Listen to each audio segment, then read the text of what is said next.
You know, you saw the pictures.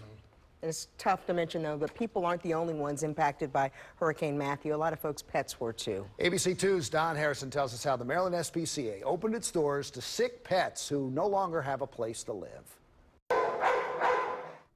It doesn't matter where you're from. If you need a home, the Maryland SPCA is there for you. Well, if you have 4 legs, that is. 86 dogs from one kennel in North Carolina were being transported up north, and the Maryland SPCA stepped up to help. And the goal was to empty space in order to help the dogs and cats that are really being displaced by the flooding and the damage.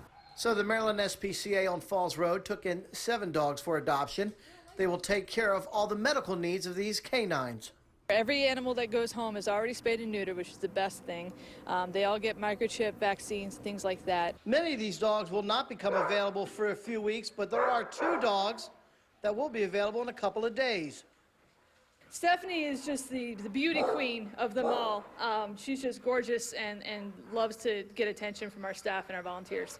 All of the dogs have been really sweet, but Max has been amazing. He already knows how to sit. He gives paw. He's just really looking forward to going out on walks. And if you're looking for a dog, why not take 2? These 2 are sisters, Rhubarb and Foxy Roxy. They are a pair of Rottweilers that bring their southern hospitality with them. They would like to have an owner take both of them together, since that's how they were brought up. And then there's Maple, the smallest dog with the most infections of all the dogs from Carolina. He will be well in a couple of months after heartworm treatments.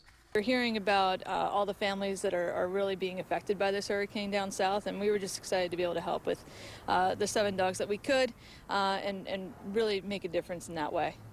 In Baltimore, Don Harrison, ABC 2 News.